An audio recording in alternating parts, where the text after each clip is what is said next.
Select Board, Wolfeboro Police Commission, and the Joint Meeting, Thursday, June 12th, 2025 at 4:30 p.m. in the Great Hall. We have a non-public this afternoon.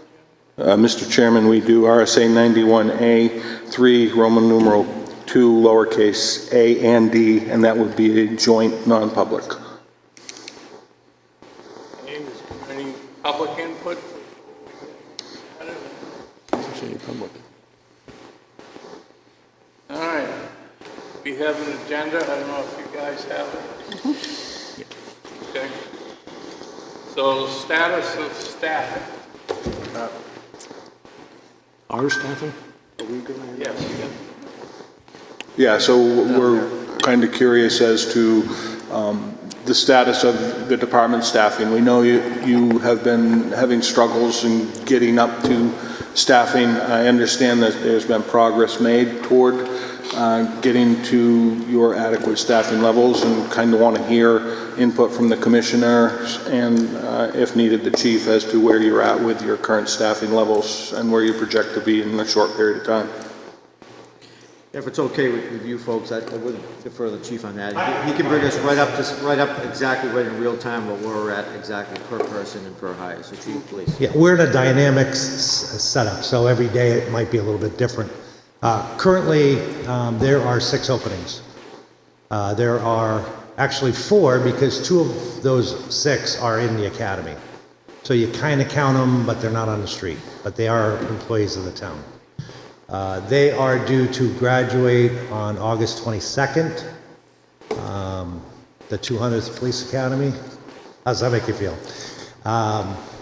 And since we started their FTO program before the academy, we can shorten it on the other end of the academy, which was good thinking on our parts in the beginning, because we had them. So let's get that out of the way while we have them, so that we don't need to go into December doing training. Both of them are doing quite well. Our reports to the academy very positive on both of your police officers, and we look forward to having them home. Now, with the 4 remaining positions, there are currently 4 conditional offers on the table. Those conditional offers are given once the candidate gets through an interview process and all their paperwork is in order, and there's nothing that would keep them from continuing on in law enforcement. What the conditional offer of employment does let us do is get deeper into their backgrounds to include any medical issues or any mental, emotional concerns that we may or may not have that pop up during the background. In other words, we're not held to, oh, I can't talk about that yet. We can just have the conversations we need to in background. That came in handy because we did have to withdraw a conditional previous to this for something that we found that you would never have found had the investigator not dug deeper. So we're pleased or reaffirmed that backgrounds are a really good thing. Out of the 4 conditional offers, 2 of those people are prior certified New Hampshire police officers and wouldn't have to attend the academy. Now, one of the conditional offers that's certified is about done, and we're about to take her information in front of the commission for final acceptance. The other one has some time to go on their background. I am doing 2 other backgrounds right now of the other 2 conditionals. I know it's kind of hard to keep straight. Incidentally, 3 out of 4 of the current conditional offers of employment are female candidates, which is highly unusual from my experience to have that many female candidates come to apply compared to the number of males. So it's a good thing. We also have 1 more in the waiting room, if you will, that we're doing a kind of a quasi background, getting ready just in case we lose any of the conditionals. This person can move right in and we can finish off that background as well. If I were to anticipate, I would anticipate that we will have a fully staffed police department by Thanksgiving. Do you have any questions? By when? Paul? Thank you. Thanks, Chief. When does does the police academy have like a schedule, you know, the next academy starts? Yes. And It's how in long does September. that run? It's a 16-week academy, and it'll start in September. I don't have the exact day in September, but it's online. So that would say you would graduate somebody at the beginning of December. If we have to go further. The current situation Middle right now December. is we have 2 that are certified, 2 that are not. If the 2 that are certified are in fact hired, they don't go to the academy. The 2 that are not certified, there's still space in the academy coming up that we could get them out, But that was 16 weeks beginning September, so it'd be like the middle of December. November. Yeah, December. Or at 12, 16. Christmas, not Thanksgiving. Yeah. Holiday. Okay. Thank you. And this is all premised on no attrition, zip attrition. Correct. Okay. And is that, and I'm not asking you to handicap, no, I won't ask it. Okay, thank you. Chief, didn't you have 2 young gentlemen that you introduced not too long ago that were going to be coming on board? Yes. What's the status of Those that? are the 2 that are in the academy, Okay. Greco and Weed. So if all goes as planned, and, you know, by Christmas, we you know, are up to full staff, as I'm sure some of you know, that's a rarity right now in the state of New Hampshire. You know, most departments are not in that position. I happened to attend a retirement party in Rockingham County 3 weeks ago, and talking to numerous chiefs there, same situation. I mean, they're like, hey, you got anybody? You got anybody? You know, it's like, you know, like you're in Vegas. Everyone's looking for a certain thing. And especially, you know, getting the attention of 2 certified officers is, we're really encouraged by that. Not to say we're surprised. When you take an agency and you start to go in a certain direction, that follows. You know, Kevin certainly will be able to, you know, tell you about it. Back in the day, you know, there's certain agencies that paid very well, that had terrific management at the top. Your Londonderrys, your Dovers, your Nashuas, they never were not full staffed. You know, because they attracted good candidates. They attracted certified candidates. Portsmouth, you look at Portsmouth and say to the chief, hey, how often do you hire someone new? Very rare. They don't need to. They attract that. So the fact that when the chief called and said, hey, I got 2 certified people who want to come on board, I was super excited about it, but not that surprised. That's what happens. That's what we envision by taking the agency in the direction that we have. And we expect more. Attrition, someone asked about attrition. I believe we're very stable now. You know, the ones that wanted to work through this have dedicated themselves to work through this. I'd be really surprised. Not to say that that couldn't happen. Again, there's not, you know, a certified officer in this agency that, when they're in court or anywhere else, gets asked by another chief, hey, we'll come on over here, we'll give you this, we'll do this. So that's the lay of the land right now, unfortunately. But you know, but I don't anticipate that. I feel pretty good about it right now. I think we've gotten past that and we're stable. Yeah, I have a question for the chief. If I was listening to all the staffing, we'll be down 4 officers through the summer. The new ones are coming on from the academy the 22nd. Yes. So 4 will be down this summer. We're down, but we're not down because we get 2 from the school. But So we'll be down to 2. in terms of your full Staffing, yes. staffing, you'll be down 4 over the summer. That's what I thought. Yes. But we're gaining 2 From the school. from the resource officers from the school. Correct. Thank you. Can I follow up on that? So you have, to Linda's question, that down 4 for the summer, so you have 2 who have been sworn officers in a prior life, won't have to go to the academy, if I heard you correctly. If they are in fact hired, yes. So if you got them through their next steps, background, or whatever you have to do, which would be from now until? When the investigator's done. From now until the investigate. I'm trying to get I know you're trying to get more head clarity. count on here for a second. Yeah, I know. So is Linda correct that it's down 4, or could we prospectively be down 2? Somewhere between 2 and 4? Depends on When what the you investigator call the gets done. summer, because it's coming and they will not be on the road by summer, but they should be on the road by part of the summer. Okay. Yeah, I'm just doing that so So the somewhere public can between hear. being down 2 and 4 officers is a high probability, somewhere between 2 and 4. Yes, you will not have full strength for the summer. Okay, got it. At best case scenario, you'll be down 2, which has been the way it's been as long as most of the officers can remember. We've been down 2 a long time. Okay, thanks, Chief. And the idea of the resource officers going on the regular beat during the summer, I assume, is to pick up because our town blossoms with people during the summer. And so we end up having the 2 resource officers. It's okay for them to be in the school for the winter, but in the summer, they assist because we have so many people in town. Yeah. That was the deal. Yeah, you know, that program, the SRO program, besides the obvious, it couldn't work any more efficiently for this town, right? For a tourist town that our population, triples, quadruples in the summer, where we have those 2 officers that are in the winter, during school, exactly where they need to be, right?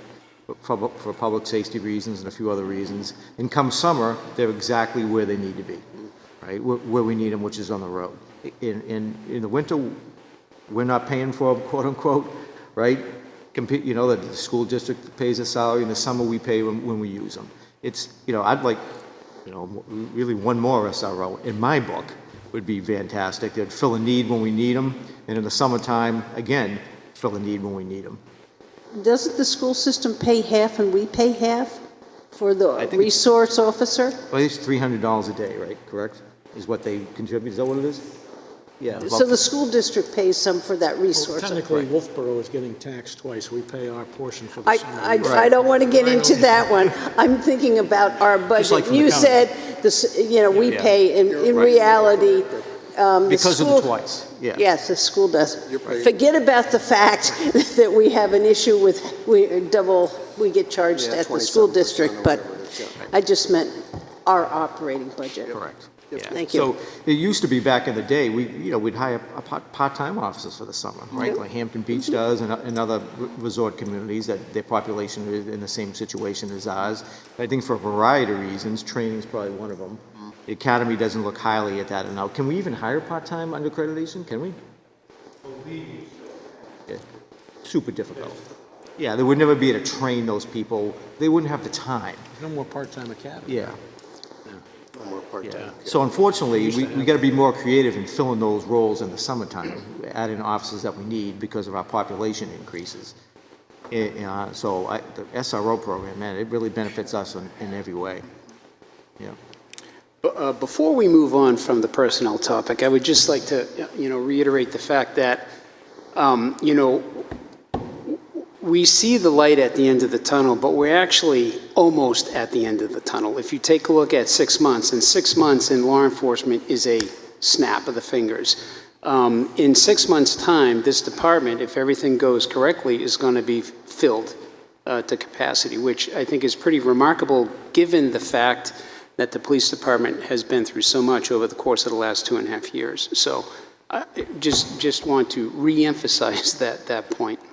Thank you.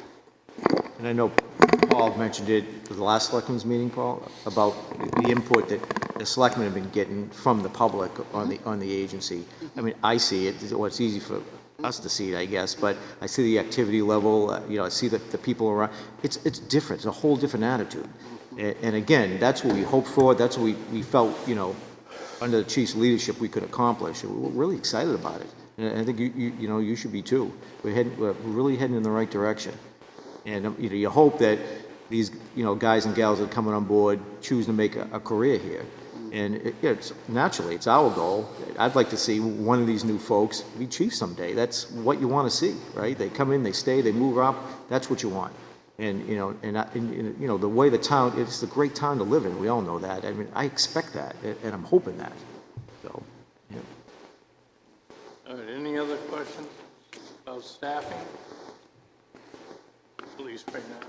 Always come back. Next thing on our agenda is parking enforcement. So I think the topic here is the Board of Selectmen here on a fairly regular basis, issues related to parking enforcement in the downtown area. I understand the fact that the police department has been understaffed in the previous year. 2 years ago, we did have a concerted effort to have some parking enforcement done in the downtown that was well received. I think the board, based on the feedback that they're receiving from citizens, really need to hear what the parking enforcement plan is for the summer, given the fact that your staffing levels are creeping up.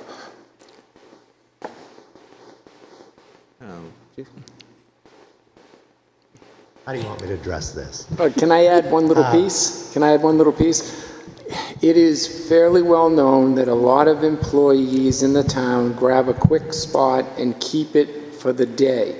When we did Lake Winnipesaukee Day last year, Linda and I had to find three, I think it was 3. 3 cars that were in the dockside parking lot that hadn't moved. Now, how many else just went and moved?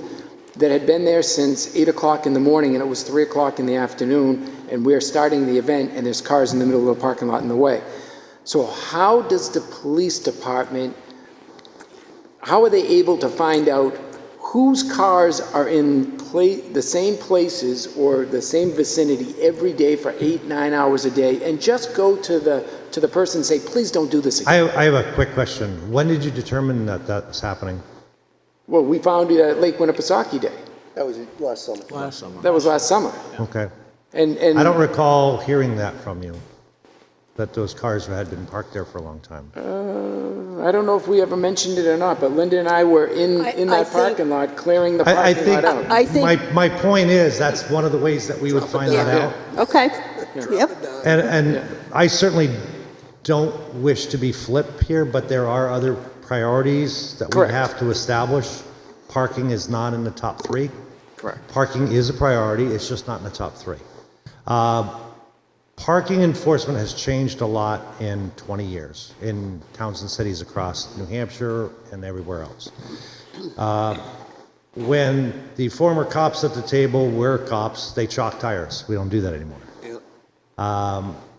They used to have a way to gauge how long cars been there. Right now, what the officers are doing is they're taking a picture with their cell phone and then going back at least 2 hours later and taking another picture and comparing it. Which is great unless they have call after the first picture and they don't get back. We don't know what's there. The communication between the shifts is such that oftentimes they're not going to say, keep an eye on that blue Dodge that's parked in front of Black's. It's other things that they're passing on. And to be honest with you, they're not even thinking about cars that have been there more than 2 hours. The 2-hour parking limit is difficult, and I'm sure you all understand that. That said, as our numbers go up, we have a couple of officers that are actually excited about the bike. One we're putting into training for it as we speak. You'll see more bike patrols that the grant that you signed is going to pay some of it. So we can get them out there, get them a little bit more involved. My own experience being the new guy last summer was a lot more educational for me. I was talking to people about where they could park, why they really shouldn't be parked there. I was talking to several business owners or employees. I've noticed their car and saying, is that your car? Yeah, well, find a better place to park because you're losing business from your own business by parking in a spot. So we've had those conversations. Another conversation that was prevalent last year amongst the folks downtown, and I'm sure Brian's had similar conversations, was handicap accessibility and the ADA concerns. And there was a lot of, I was caught in a lot of those conversations as well. So these are all things that I'll bring to Jim's attention as I learn them, and then he can speak to the board as he sees fit. But I do believe you're going to see an uptick in parking enforcement because there are other ordinances as well, and there's new no parking areas due to the crosswalk situation that we've already discussed. I just had a civilian come to me today, a citizen, and say, well, yeah, those are no parking areas, but if I stop there for 5 minutes and run in quickly, nobody's going to care. It's up for the officer to stop. Stopping, standing, parking. And not meaning that the officers aren't going to care, just in general, nobody's going to care. I think the other thing is, and I'm pleased to hear about the bike patrol. I think part of the downtown feels better and you're doing something when they see the bike coming down, because I know the summer that you had the bike patrol, they felt that more is being done in the downtown. Right. We hear that people are parking all day. Right. You know, and we don't go down and take pictures and stuff like that, but that is a feel within the business community, and I think we're relaying that, which you may already know. Yeah, and I but- think that after school gets out and we get the officers back, that gives us a little bit more flex. Right now, it's hard to ask an officer who was called back and forced to work overtime to hop on a bike. So as we get a little bit more personnel available, I think you're going to see that again. Well, and especially since we got a grant, they're going to expect to we see. can pay for it, we just want to Yep. find the Yep, bodies I to put on the understand. bikes or to walk. Yeah, and I think that's going to be what they're going to be looking for. And I think we'll all gain the more you can get your bike and people down there. Presence. You know, that's the, Like I told the board, I think one of the first times I met you was when I saw the downtown, the first thing I think about is a cop on foot. So, and that's what we will be seeing. Okay. Thank you. So Chief, you said you got the grant. When I read the grant, was it correct when it said $11,000 for the grant for Yes. bike? Not for bike, for state highway grant. That starts, we're working on last year's right now, and then that'll start in October. So how many? That'll take us into next year. How many hours of bike will you get out of the grant? That's between us and the state and what we can negotiate with them as pedestrian safety. They'll come up with different obligations to spend their money with. Most of those obligations typically are DWI patrols. Every agency in the state gets DWI patrols. There is some flux with that as to if we have a specific issue in our own communities, we could say, okay, this is where we see a concern. We want to put some of our highway safety money grant into that. That's a state highway. We're in good shape. Can we advocate as a select board for bike patrols?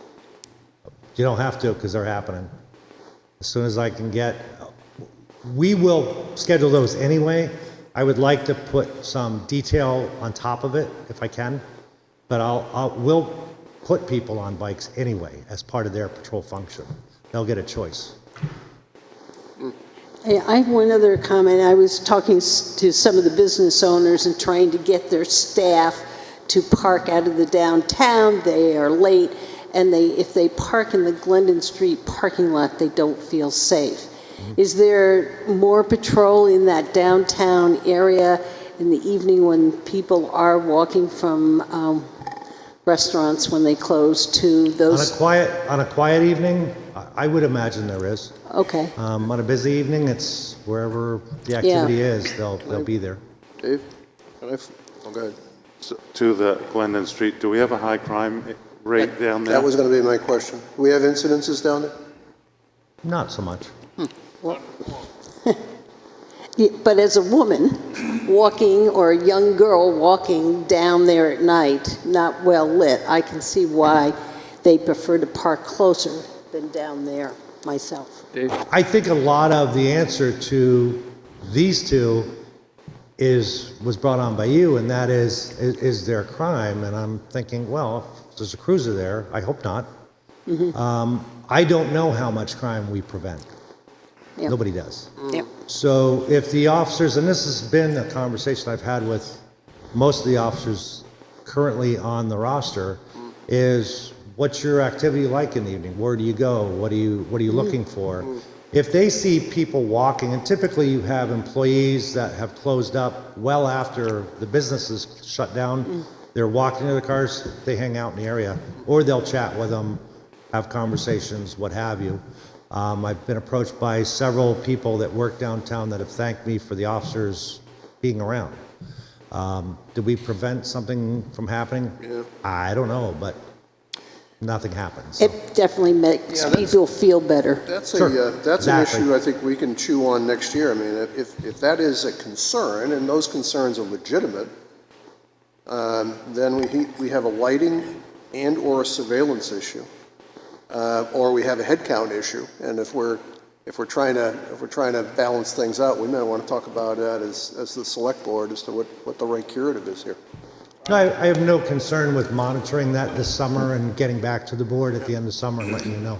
So my kids used to work at different places, and my boys would partner with girls that worked at Dockside and places like that and walk together. So that's how they tried to keep them safe, but that's not a fix for everybody. Yeah, this came from an owner who was concerned about sending a girl, so I'm just bringing that forward as something we should talk about. I know the officers watch the local drinking establishments Yep, with that focus in mind. perfect. Have you ever considered or looked at virtual chalking systems? No. So they're anywhere from $40,000 to $65,000. You outfit your officers with them. They go by the vehicles. We talked about this a couple years back, and by taking a picture of they just walk by and it automatically swipes the plate and the tire, locates where the tire is, puts it all on GPS, the officer walks away. If the car isn't moved in 2 hours and you set the parameters, that car is automatically ticketed. The officer doesn't even have to go back. They don't have to write a ticket. They don't have to do anything. It's just sent to that person. And people will then learn, if I keep my car there more than 2 hours, there's a really good chance. And it doesn't waste the officer's time. It's one swipe through town. They don't have to go back for 4 hours, 5 hours. They can go as often as they need to or want to. And it will take a couple of years for it to pay itself back, 4 or 5 years or whatever. But you have a benefit during that time where now you have enforcement and the officer doesn't have to have confrontations. It's not sitting there wasting their time writing tickets and sticking them on windshields. They just go through, read it once, all done. All right, That would be a conversation I would imagine we'll have when the time comes that the budget committee and the board feel that that's necessary. We'll do whatever we're asked to do within the law. the next on our agenda is crosswalks. How much more we I think a lot. It was on my list too. Thanks. I'm glad you brought it up.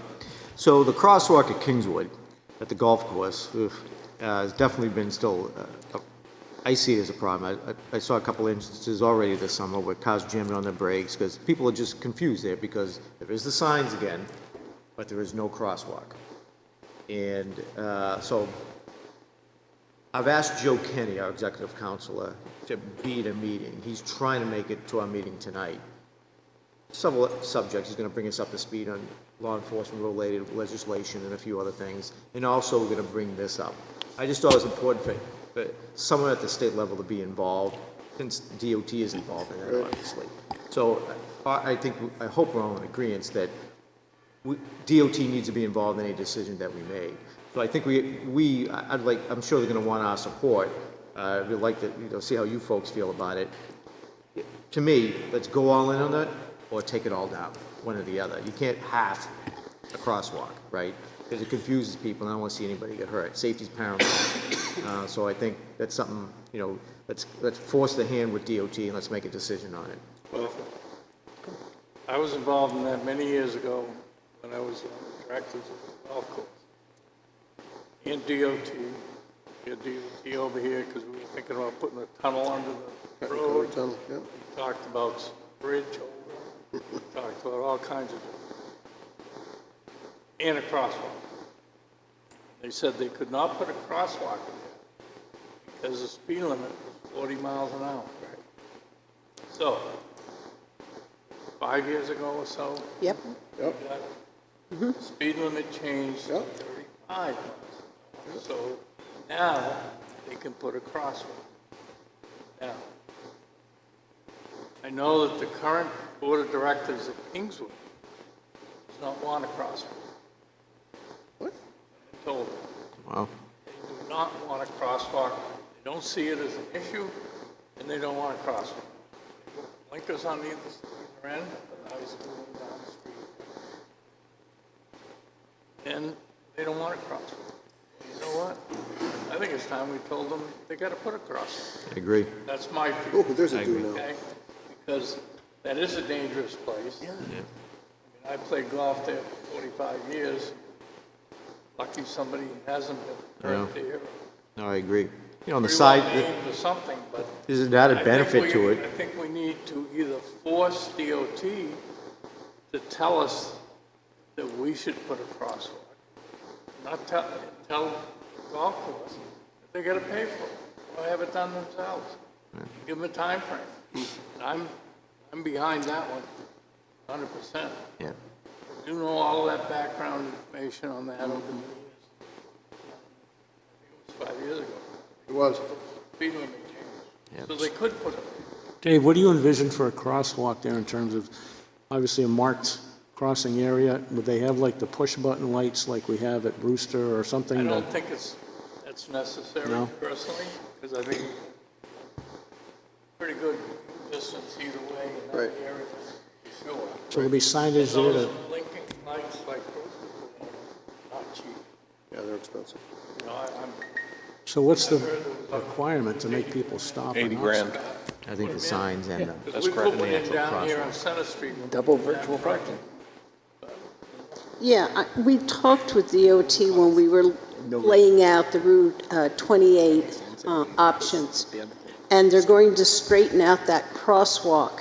And my understanding was because a motor vehicle is going across there, there's an issue. The other thing is that sign that says a crosswalk is related to the one up at the high school. So they've got markings that are all wrong. We need proper markings, which we should be able to do now, because everybody's confused about exactly what's going on. I agree. But I think we need to find out about motorized going across a crosswalk, and that's something you can look into, because that was my understanding from the conversations, and we had it when we looked at the Route 28 project. This has been talked about, as Dave said, trying to come up what the best solution is for that.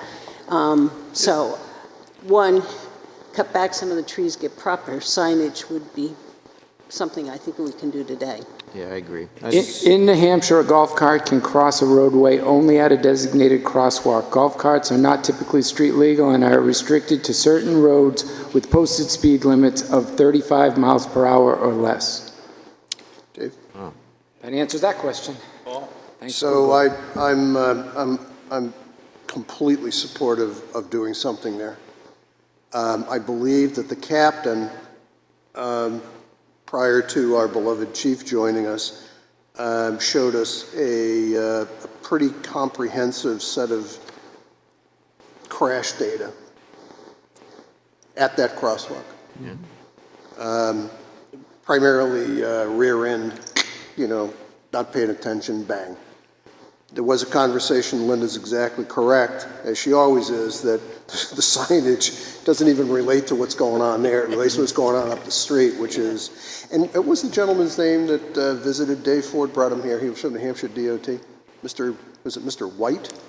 Because we were arguing, or I say arguing, we were having a conversation about a mid-block crossing over at the flower shop Yes. in the falls, and we were given the no, politely no, and we argued pretty strenuously for the mid-block crossing with rapid flashing beacons here, and that thing kind of fell by the wayside. But I give Dave Ford a lot of credit for arguing that we should reduce the speed, and I think the captain was in the same wagon. So I'm with you, and I think Linda and Dave and I are with you on that. Lisa. Yeah, I do want to say, it's not a crosswalk. There's no marking, no nothing, cross. That's the problem. It's Nothing's there. It's like looking dark. So somebody stops out of nowhere and the guy behind goes bam into it. That's the kind of accident. So that's what's causing the problem, one of the problems. And Dave, to Dave's point, the issue we had with the cut and cover tunnel, the notion of going underground, well, that was, that was going to, we were going to have all kinds of conversations with people, but there's a safety issue there of, kids hanging around in a cut and cover tunnel and, doing what kids tend to do.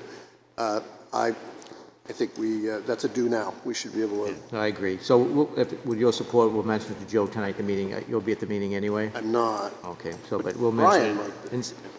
Oh, Brian, good. And we'll just say, hey, Joe, can we get this done? Yeah. So, and I'm sure he'll. Needs to be done. Yep, and we'll get that done right away. Yeah. Is there anything in the way of doing it, Jim, from town side of things?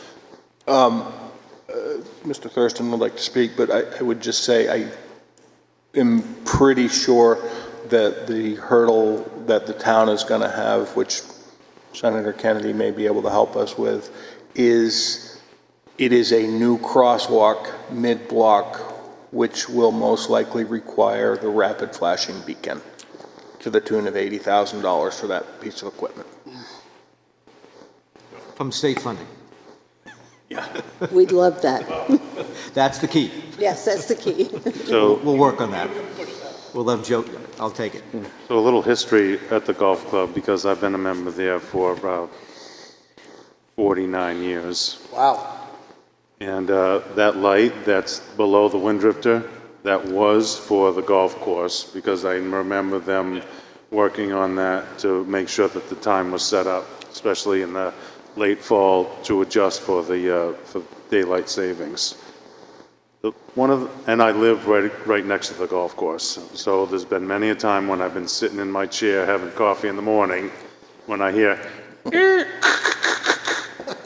and you hear all the cars all banging up against each other. And in the afternoon, after school gets out, all the kids are all jammed right up against each other, and there's no spacing between them. They're all following too close, and one stops, and bang, bang, bang, bang, four people all lined up. I mean, the data can reflect that. I talked to the chief during the deliberative session, and I said, can't we have an officer up there to sit there so that cars space out? And what about driving too close? Or he says, well, it's not a law. And I looked it up. It's not a law of driving too close. It's a recommendation back when you take driver's ed. It's a recommendation, so it's not really a law.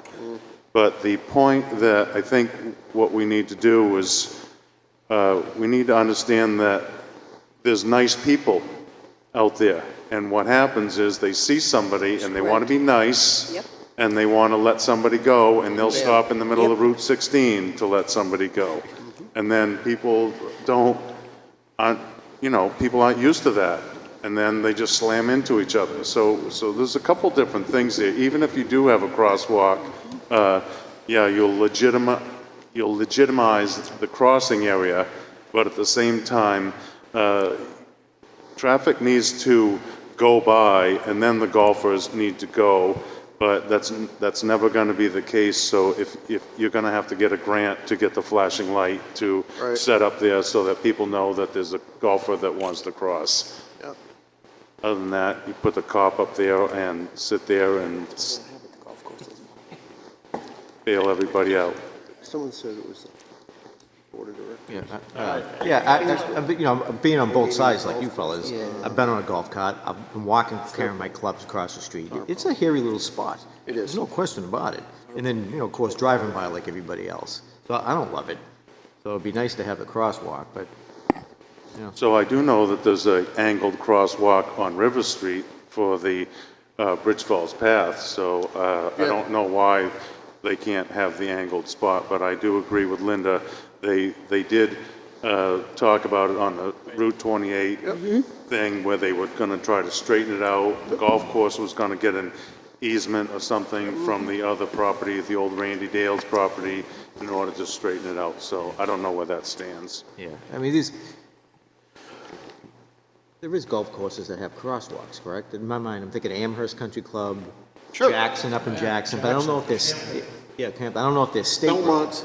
That's Massachusetts. Coney does? Yeah. That's probably a state road, right, where that is, I would guess, yeah. Sure. Yeah. So it should be, it's doable.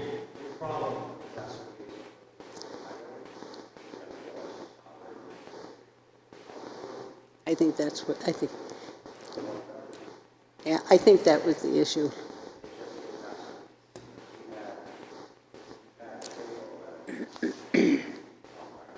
Are you insinuating that golfers drink beer?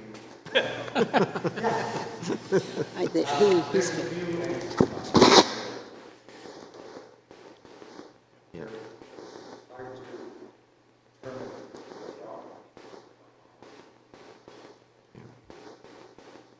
Okay.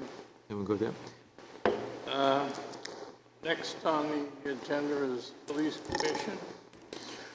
I just want to say I heard today that your lobby is open at the police station. It is. yeah, I read, Public safety building. It is. I saw that too. Went down there. Looks nice. Is that now open 24 hours as far as dispatch?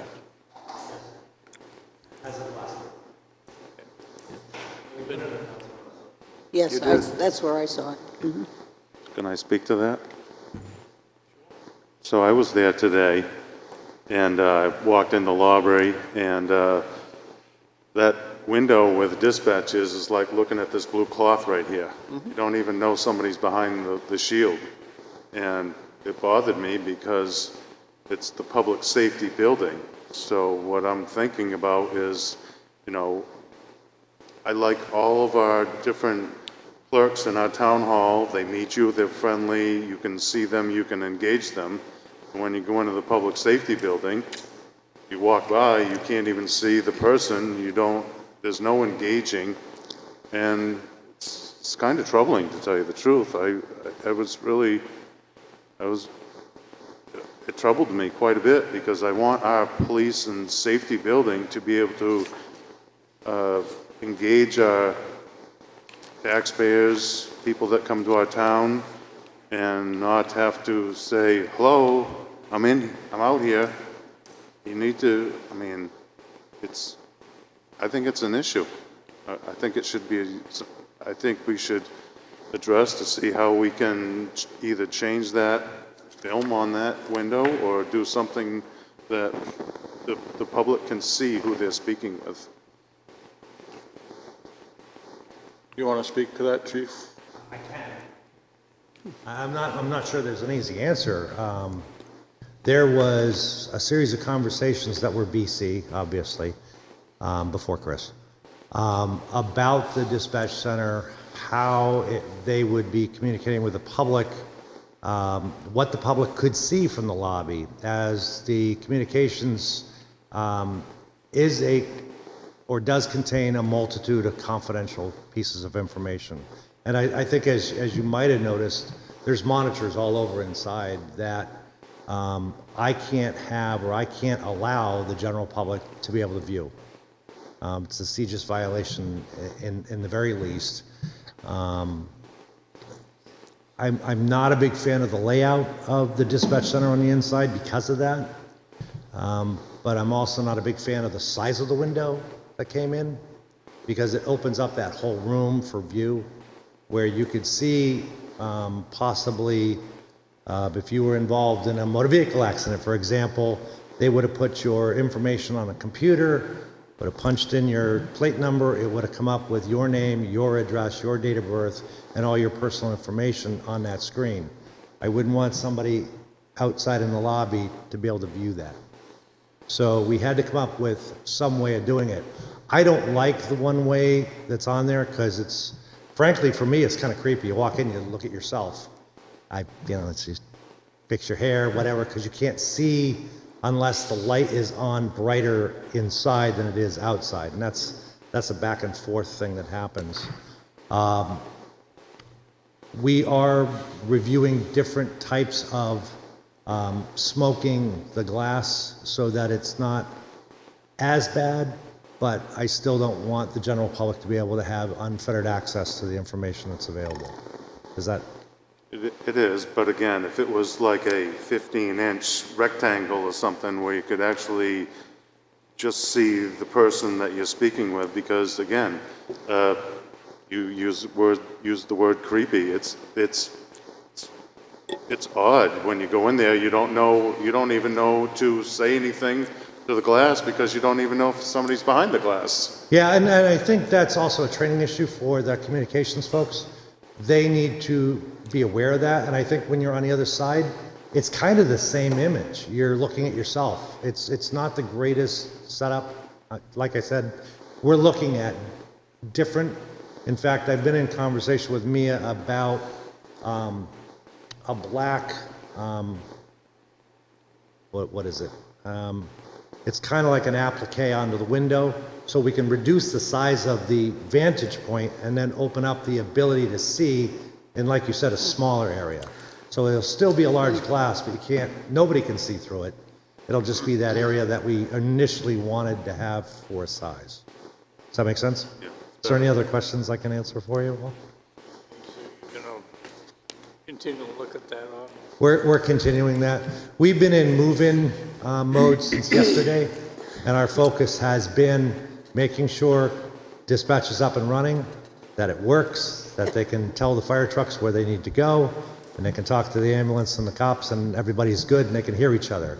Next step is making sure that we can hear the phones, the announcements over the speakers in the building. It's a priority step. So we eventually get to the water fountains and make sure those things are working. So we'll get there. Thank you. No, I don't know if the commission's got anything else they want to address with the board. I do, thanks. I just think it'd be important for everyone to hear the chiefs get some operational ideas for Saturday. I guess there's a planned protest in town, supposedly, which is somewhat concerning, but, so I was wondering if the chief could address everyone so we get on the same page on it, and if you folks have any, concerns for the chief of the agency about what his plan is to handle that, scheduling-wise, plan-wise. Someone showed me something this morning before I even had my cup of coffee at the corner store. Look at this. Look at these people that are coming to town. Look at this organization. Look at, all these things. And it appears to be well organized at the national level, and this town has been deemed, for whatever reason, to be one of those stops. Is it? I don't know. But obvious, the chief in a situation like this, I'm glad it's him and not me. It's very delicate. It's a delicate walk to make for him and his people. He's got to preserve everyone's civil rights. He's got to preserve safety with, not a lot of help. So I think if the chief would mind addressing that, just on scheduling, mutual aid, those type of things. Okay, is everybody familiar with the nokings.org situation? Yeah, you're in the same boat I was in a week ago. Over social media over the past few weeks, I have been told, and I have since confirmed, that there is an action, a peaceful protest action scheduled for June 14th in various towns and cities across the United States. The crux of the date, or the reason for the date and the crux of the protest is, A, it's the birthday of the United States Army, and some of you should already know that. And two, it's evidently our president's birthday. There has been a group of folks who probably didn't vote for the current president who have orchestrated this peaceful protest, who want to wave signs and indicate to others that they voted wrong by selecting a person who thinks he's above the law. Obviously, I am not political. I'm not picking a side in this. I just pick peaceful. If they're going to be peaceful, I'm all about it. As you know from my resume and background, I've been teaching the First Amendment for a long time. They have the right to do that as long as they're on public property. They cannot stand and wait on sidewalks. They cannot go in the street and obstruct traffic. They cannot go into abutting private property. And I have checked with that property today to make sure of that. That is not, or has not been, my concern with this. My concern is counter-protest. And that comes from a series of phone calls I made around the state and the country with regards to that, is that the other side of the coin, as it were, have also been collecting people to, what are you doing Saturday? Let's go counter-protest. as you all are aware, that's when we usually have some issues. I did not know, nor have I to this moment received a phone call from anybody in this community that has created this event to occur in Wolfeboro. If you go on the website, noking.org, you'll see that it's in several towns and cities in New Hampshire. I don't know how we got selected, other than the fact that the person I spoke to at their headquarters said that the people will call from the community and ask that and promise X number of people will be there. Someone in this community did that. I believe I understand who the organizer is, and that if there is a need for more town expenditure, if you will, town being police, fire, highway, I have a name of the person who's going to receive the invoice. The second choice I have is policing this. Short notice, and as you heard, we're short-staffed. I will be there as well as the patrol function that's scheduled that day. There are no special details scheduled, but I have reached out to all the abutting towns, the sheriff's office, and state police. Conway's got a bigger issue. They are another one of the towns that won the lottery, and they're expecting 800 to 1,000 people in protest, not counting the counter-protest. This is an event that is scheduled for noon to 2 on Saturday, which I guess next time we meet we'll talk about it. I'm all about peaceful protest. I think it's one of the biggest parts of this country. That's the best part, and one that my dad fought a lot of years for. And I will be there to remind people what that means if need be. I've never liked over-policing events that are legal when they start. So unless the board or the commission has any concerns that they want to address specifically, I don't believe I have anything else to offer at this point. Yeah, Kevin, has Brewster, I know there's been some things going on there prior. You're the abutter there, right? Brewster's the abutter to the town. Has that been on your radar at all? Any concerns? Yeah, it has in the past, and you know, the tact that Brewster has taken is, you know, it's private property, so there's no demonstration, it's private property. We ask, you know, those individuals who may be protesting to respect our private property, but they're not allowed on Brewster's campus, essentially, whether you're for or against.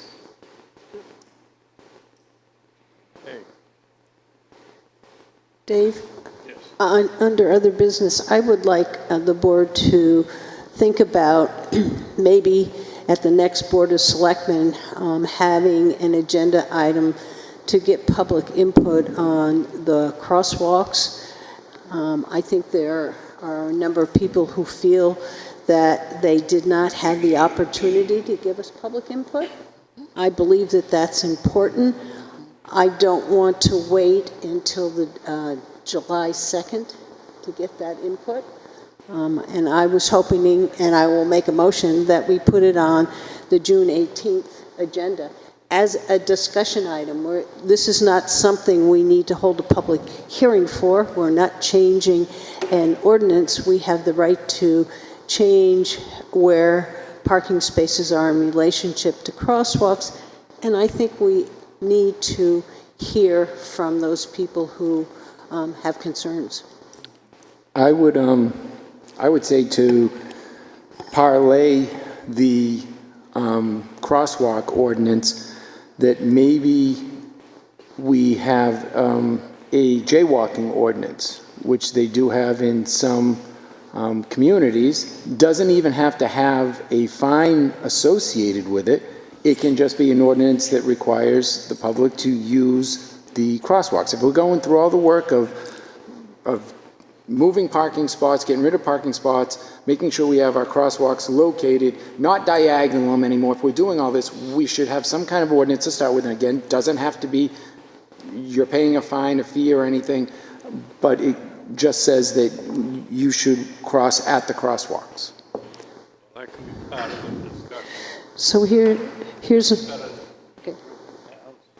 Well, wouldn't you like me to make the motion? I don't know if all the board members want to do it. If they all do by consensus, I move to place a discussion item, crosswalks and parking spaces adjacent to them on the June 18th agenda with public input. Second. Discussion?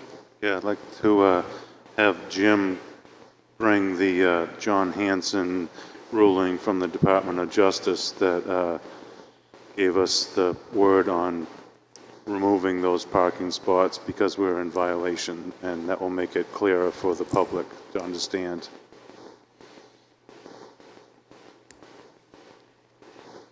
So I'll add on to my motion that we have the John Hanson's reasons on ADA for crosswalks. ADA? ADA? Yes, that was ADA. Hanson Yes, was it was. ADA. All right, all those in favor? Aye. Any opposed? Next. All right, any public input? Okay, non-public. Non-public? Yep. One more thing, just one more thing I had on my agenda is the, for you folks, is, I know Paul's aware, but I assume he passed it along, but at our last meeting last month, we did take a vote to explore raising the number of folks on the police commission from 3 to 5. So we're in favor of that. That was some of the input we've had over the last two, votes, of the last 2 years. A few folks, more than a few, said, hey, it'd be nice to have the extra couple of people. So we support that. So in the furtherance of that, two things happened. One, we did reach out to Nathan and to ask advice about what we need to do, right? Because there is state legislation involved in that. And two, I did reach out to John McDonald to get his input and how we approach that legislation. So John's opinion, and it seems sound, is that, I was thinking, oh, let's put it on, we would write a warrant article, petition article, to see if the folks in town supported that. If they did, we'll go forward with it.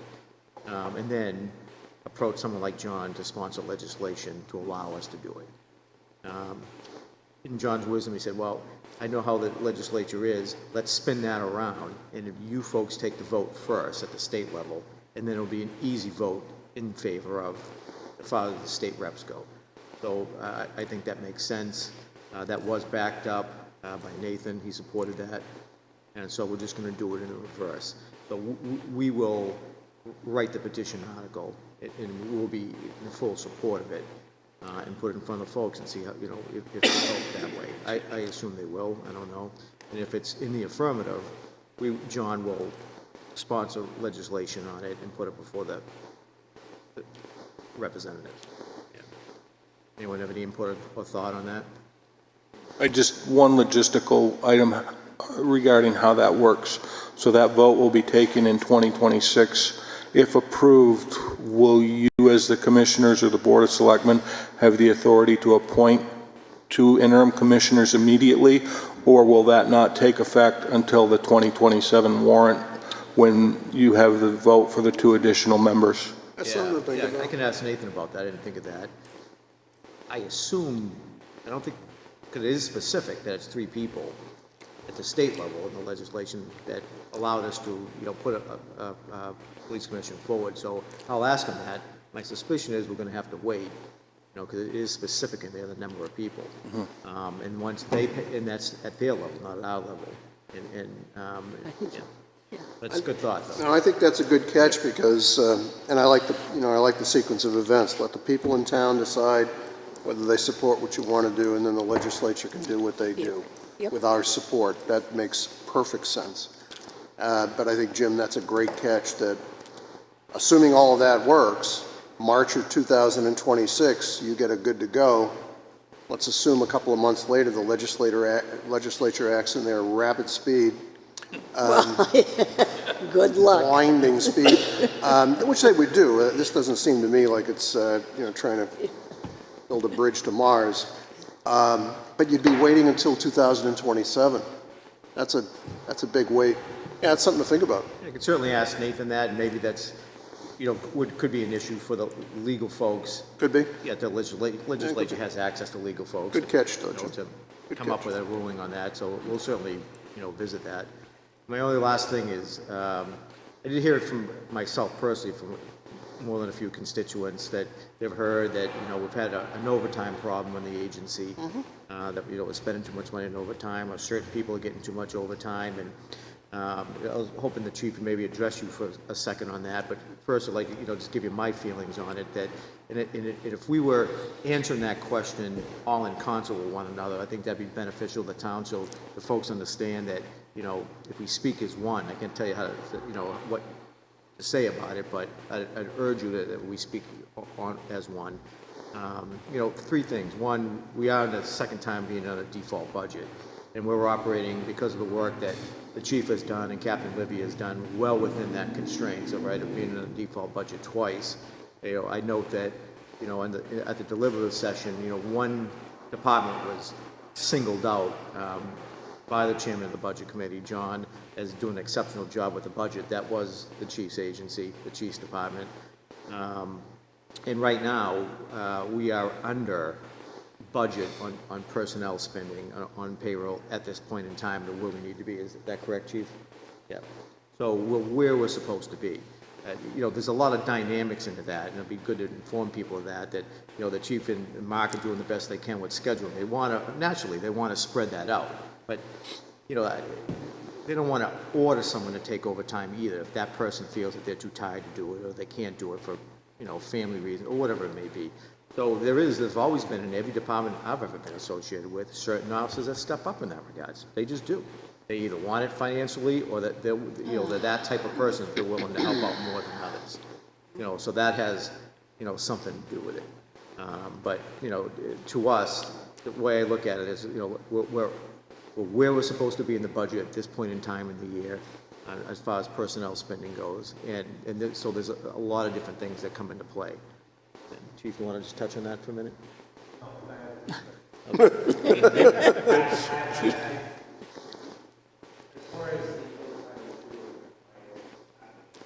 Microphone.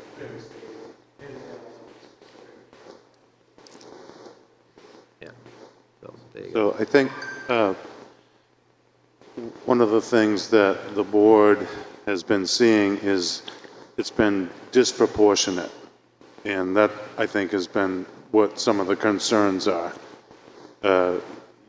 When you have a group, and you would think that, yeah, there might be a bump in one individual, but that doesn't seem to be what we're seeing. We're seeing it's disproportionate. So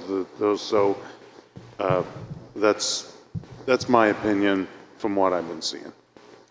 Once again, we're moving towards human resources, and we're focusing on particular employees. I'd be more than happy to clarify this whole thing in non-public. I'm not comfortable doing it in an open forum. Thanks. Okay. Have a motion for the non-public? So moved. Second. Those in favor? Aye. Aye.